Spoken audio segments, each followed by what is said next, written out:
యెహోవా అతనికి ప్రత్యక్షమై, నేను సర్వశక్తి కలిగిన దేవుడను, నా సన్నిధిలో నడుచుచు నడుచుచు నిందారహితుడు ఉండుము.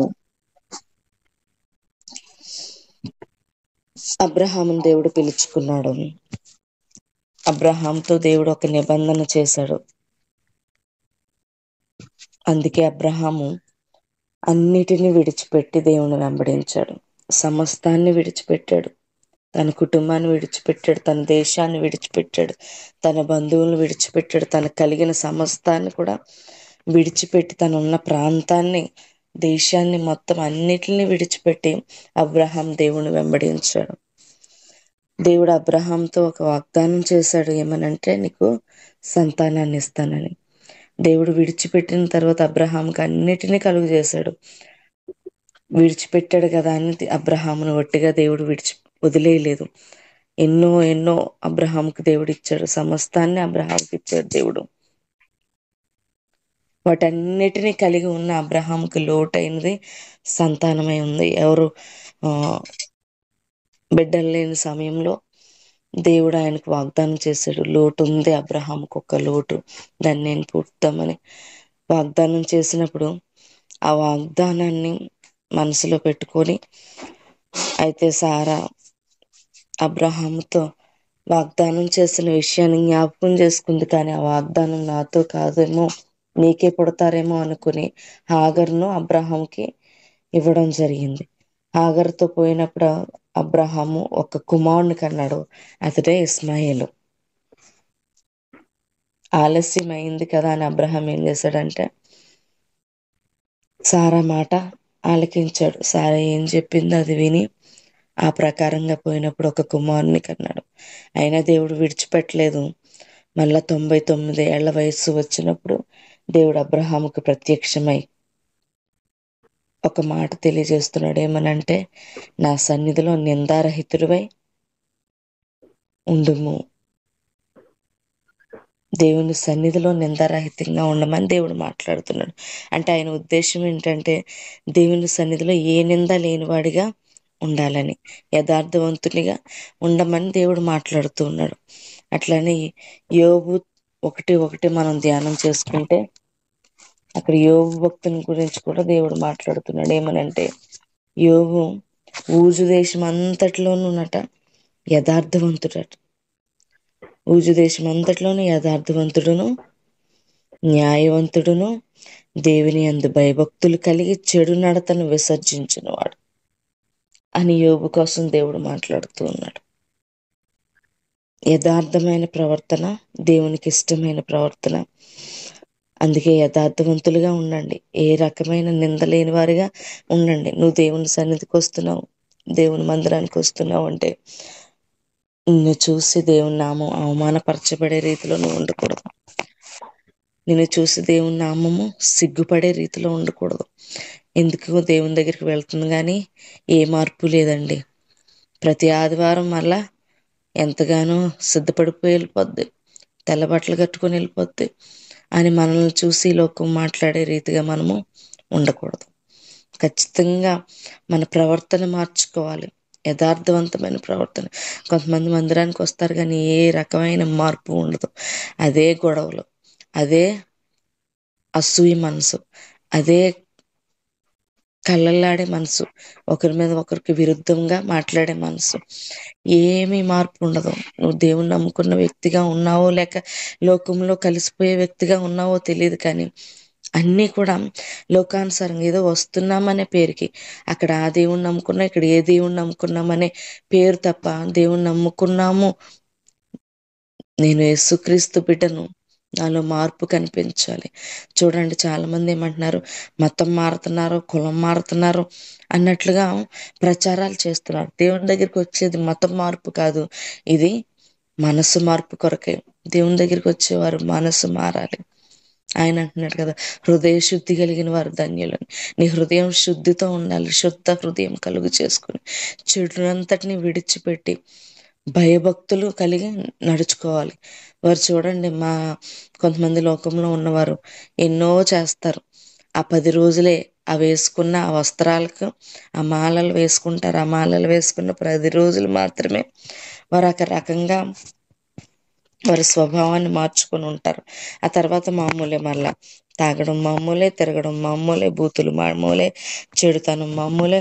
ఇంక వారికి నచ్చినట్లు ఉంటాం. కానీ మనం జీవితాంతం వేసుకున్నాం మాల. యేసు ప్రభుని నమ్ముకున్న వారు జీవితాంతం వేసుకున్నట్లే మాల. ఇలా కొద్ది రోజులు వేసుకొని తీసి పక్కన పెట్టేసేది కాదు మన భక్తి. ఇలా కొద్ది రోజులు ఉంచుకొని తీసేసేది కాదు. కొంతమంది ఉపవాస కూటాల్లో, లేకపోతే కొంతమంది లెంట్ డేస్లో ఆ 40 రోజులు పువ్వులు పెట్టుకోరు, మాంసం తినరు. ఆ 40 రోజులకు మాత్రమే ప్రతిష్ఠించుకుని, ఆ 40 రోజులు మాత్రమే పవిత్రంగా ఉండి, అబ్బో నేను ఉపవాసం ఉన్నాను, గొడవలు ఆడకూడదు, నేను ఉపవాసం ఉన్నాను, ఏం చేయకూడదు అని అనుకుంటారు. లేదు, మనం జీవితాంతం కూడా మన ప్రవర్తన సరిచేసుకుని భయభక్తులు కలిగి చెడును విసర్జించే వారిగా ఉండాలి. ఇక్కడ అబ్రహాంతో దేవుడు మాట్లాడుతున్నాడు, నిందారహితుడివై ఉండు, ఏ నింద నీ మీదకు తెచ్చుకోకు, ఎవరు నిన్ను అనేలాను ఉండొద్దు. లోకం నిన్ను చూసి నువ్వు ఇలాంటి వాడివి, ఇలాంటి దానవు అని అనే రీతిగా నువ్వు ఉండొద్దు, యథార్థంగా ప్రవర్తించు అని మాట్లాడుతున్నాడు. మన ప్రవర్తన కూడా దేవుని సన్నిధానంలో యథార్థవంతంగా ఆయన చూస్తున్నాడు కదా. భూమి మీద ప్రతి మనిషిని ఆయన తేరి చూస్తున్నాడు. ఎంతమంది మనుషుల్లో నేను ఎక్కడ కనపడతానులేండి దేవుడికి అని అనుకుంటున్నావా? లేదు లేదు, మనం అందరం దేవునికి కనబడుతున్నాం.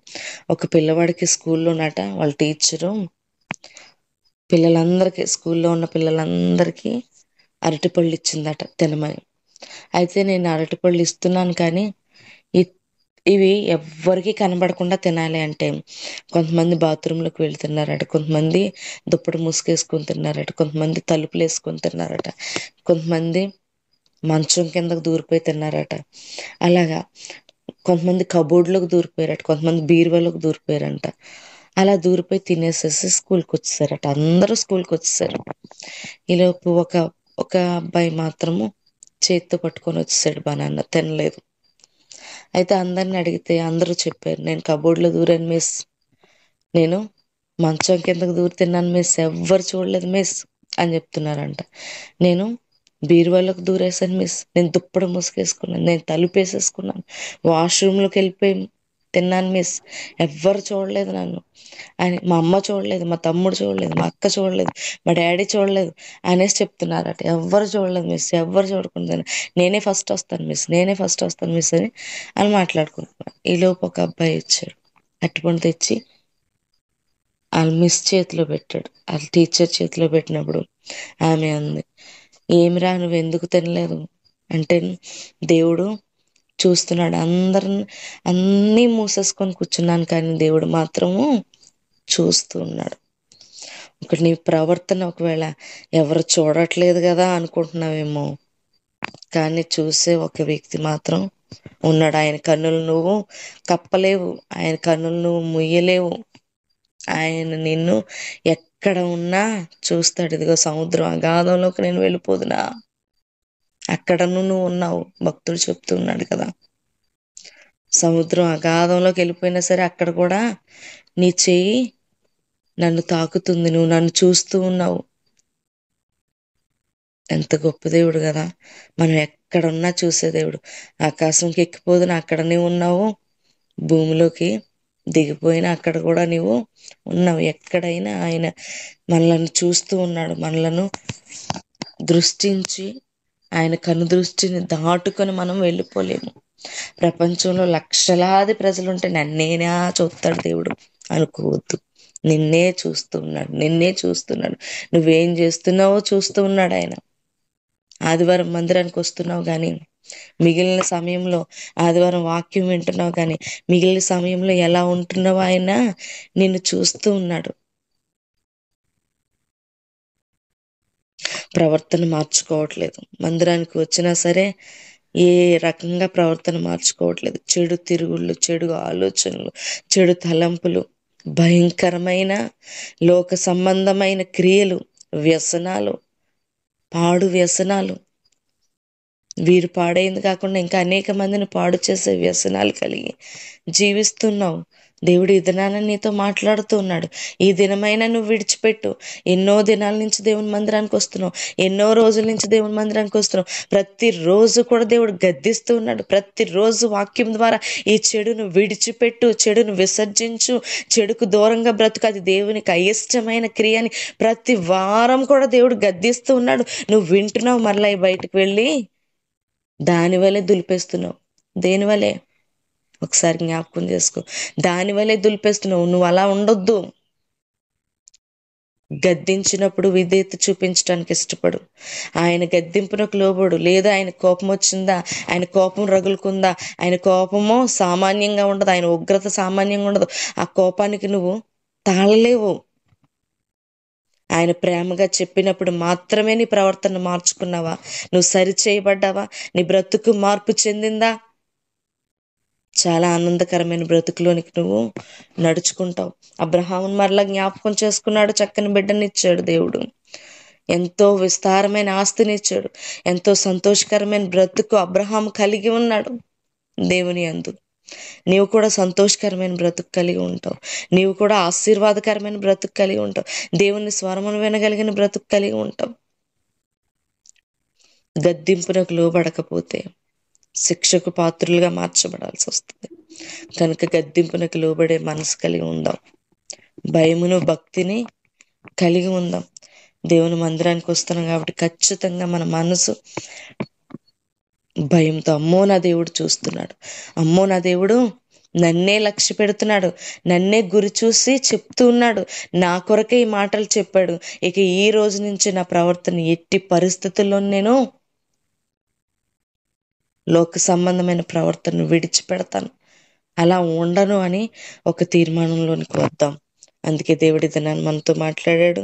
మన హృదయాలను సరిచేసుకుందాం. దేవుడు మన ఈ వాగ్దానం, ఈ వాక్యము మన జీవితంలో నెరవేర్చబడును గాక. ఆమేన్.